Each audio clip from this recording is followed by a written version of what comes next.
the series of the great rabbis. Now, Yud Dalet Kislev, the 14th of Kislev, marks the Hilula of a really great Mekubal, a great Kabbalist. His name was Rabbi Baruch Amadi Z'tl.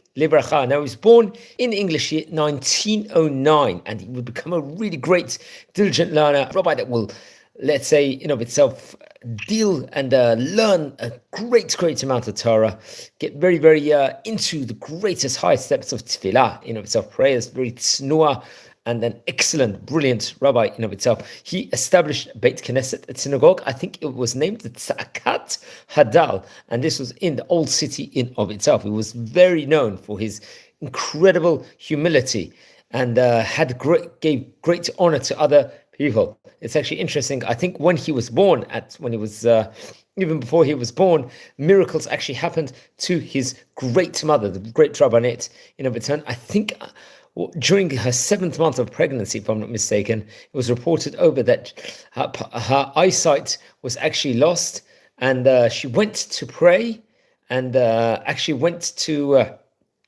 It's actually interesting. She went to the Ma'arat Eliyahu Hanabi and prayed diligently, and her eyesight was restored. This was actually reported over. This great miracle happened in of itself, and he will become now a very great rabbi, as we're going to learn about some of the highlights of his life. They say that she went to the cave of Eliyahu Hanabi, let's just say it was said, and she asked to stay there until the morning light. And in the night, the prophet Eliyahu Hanabi appeared and passed, let's just say, a reflection of a hand over her eyes, and her eyes opened, and she returned her sight. The full eyesight had come back over there, and many people were astounded by the great miracle that actually happened to her at that point in time. And very interesting enough, it just shows a level of these great tzaddikim and tzaddiket at that point in time. I think when he was born, he learned Torah at a very young age, and only when he was 16 years of age, sadly, his father passed away, and then he would actually start serving, let's just say, the kihila as a cantor, a shliach tzibur. And he would also not just become the, let's just say, the chazan or the beit-הכנסת, he would actually be the Baal Koreh also, let's just say, reading the Kriyat Torah on whenever it was actually called upon, on whenever he was needed. And this will be a position where he will become a chazan for many years, for approximately 70 years. He would take on this position. I'm not too sure specifically in this synagogue in of itself, but just all over, this will be a great thing of it. And then I think later on he would actually move to the land of Israel. I think it was around the year Hetafresh Tzadik Hey, that would have been 1935. It would have been at that stage in time about 26 years old. He would actually move to make the big desire to come to Israel. And I remember he was actually, I believe, from Kurdistan originally. That's where he was learning Torah from. He was from an area called Adia in Kurdistan. And over there, Kurdistan had a great Torah and the Jewish community over there. But I think many Jews from Kurdistan will actually move at that point in time from the Ahmadiyya area and will eventually settle in Israel. So I think there was a lot of hardships, also possible financial ships.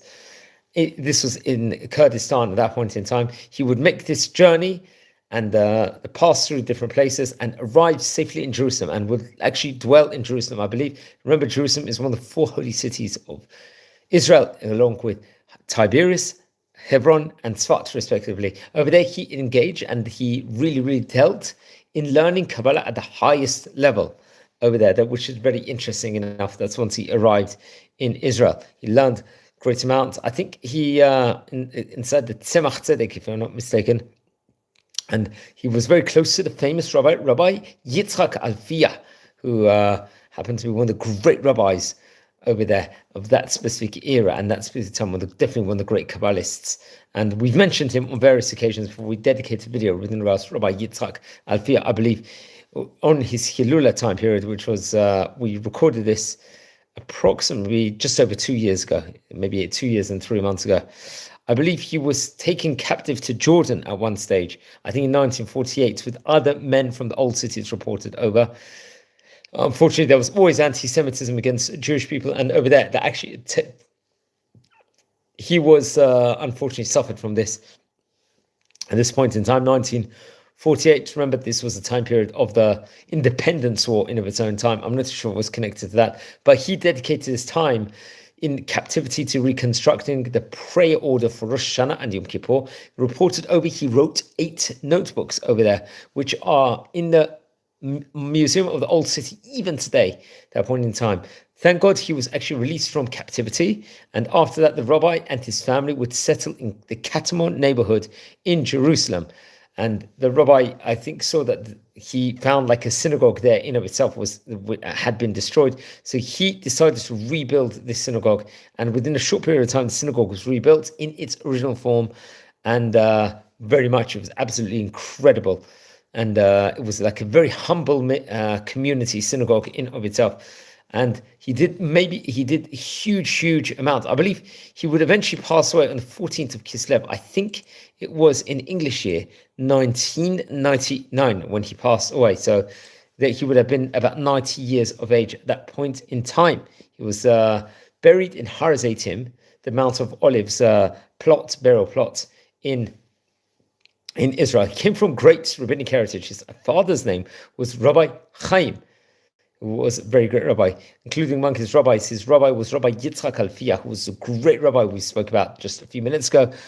And Chacham Baruch had a strong kesher, a strong connection with him, and really felt connected. It was such a great impact Rabbi Alfiyah had on him.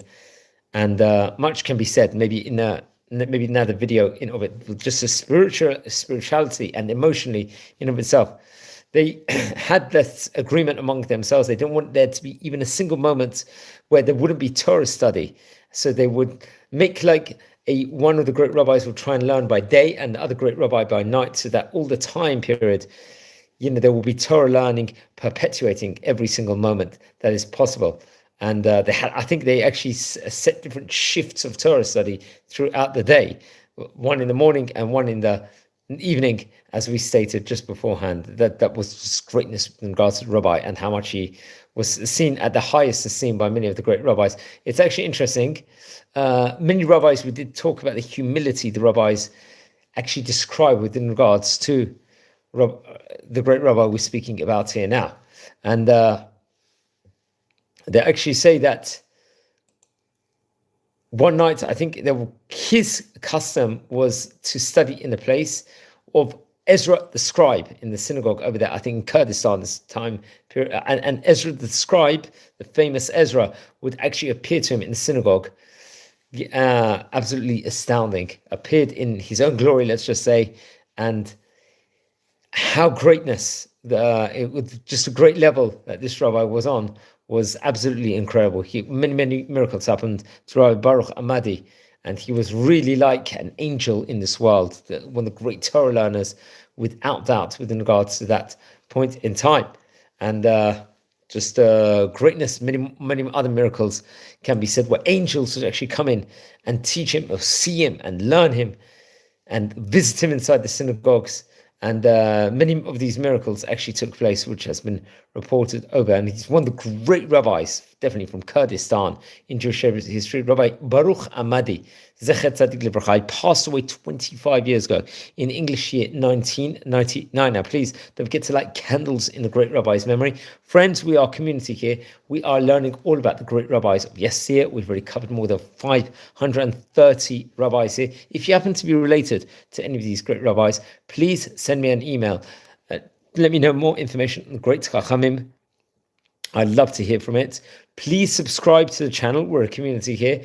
Please share the videos if you feel anyone might be interested in it and will learn of the wisdom and the greatness within regards to some of these great rabbis from the Northern African countries, Spanish countries, and all the great vicinity. So wishing you all a good day and blessings from Israel.